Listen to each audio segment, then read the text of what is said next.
Hey guys, my name is Matteo, and today I'm excited to say that the fan favorite TDM map from Battlefield 3, Noshahr Canals, is being remastered into Battlefield 4.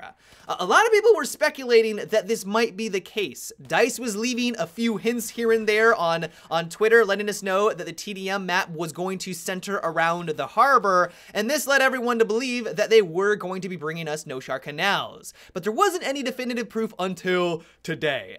This map on Dragon Valley looks incredible, and while it's not exactly the same as the Noshahr Canal that we had back in Battlefield 3, if you are a veteran, you've put hundreds of hours into that map, which I know a lot of you guys have, you are going to know the subtle differences, but just in general, it has been so much fun to go back and play on this classic map remastered into Battlefield 4.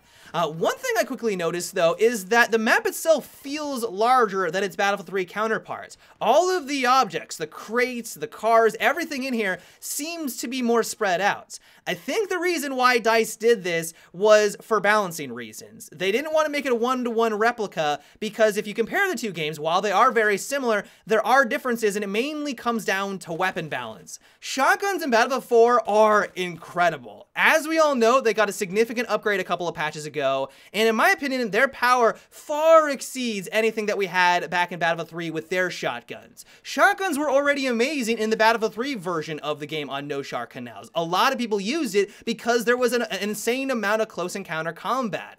And so I think the main reason why they did make this map slightly larger comes down to the simple fact that if it was that 1-to-1 ratio, if it was just as small as the previous title, then everyone would be running around with shotguns. Sure, there would be some scenarios where an assault rifle would be more appropriate, but the vast majority of the map, because it is so small and everything revolves around the crates, you would just be dying to shotguns all the time, and I have a feeling that would get quite frustrating.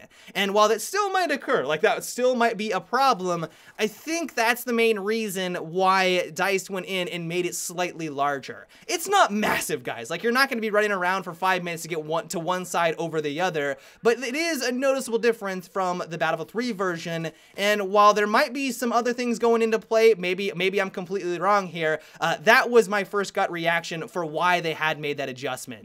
One thing that I was very glad to see, though, is that there is no longer going to be any more pesky camping snipers on top of the crane. Some people love this. I know that there were a few people that liked this dynamic. Some people thought that, okay, this was actually a key objective when you were playing on TDM. If your team was successful to get up onto the crane, not only was it a great spawn point because it allowed you to get back into the action very quickly or potentially get a flank off on the enemy, but it was also a great line of sight for basically all over the map. You got a couple of recons up there. If they knew what they were doing, they could destroy the enemy team.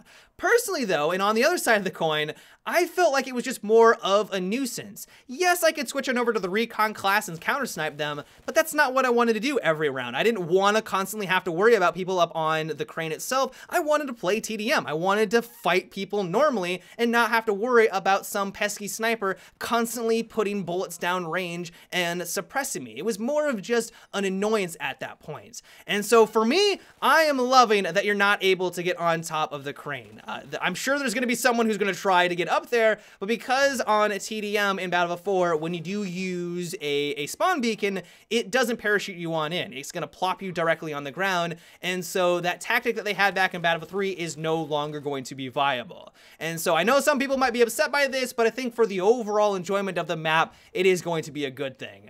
Another thing you're going to notice is that some of the objects are not situated exactly where you remember from the Battlefield 3 version.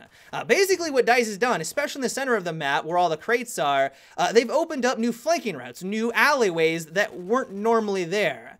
I'm thinking this is for, once again, balancing reasons. I'm assuming they're just trying to improve upon the Battlefield 3 formula and making some necessary changes to try to improve upon the gameplay.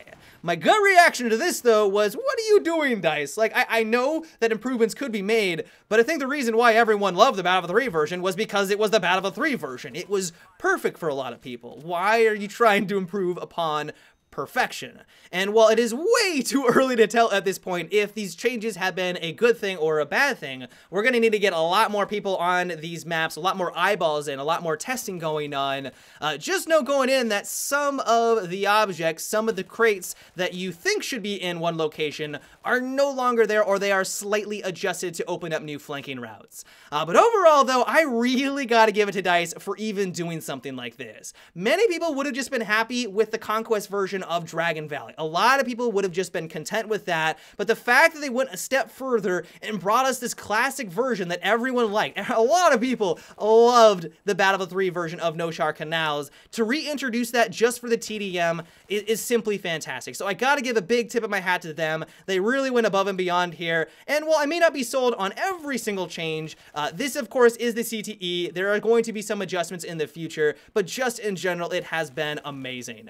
But yeah, guys, that is about it for today's video. I hope you enjoyed.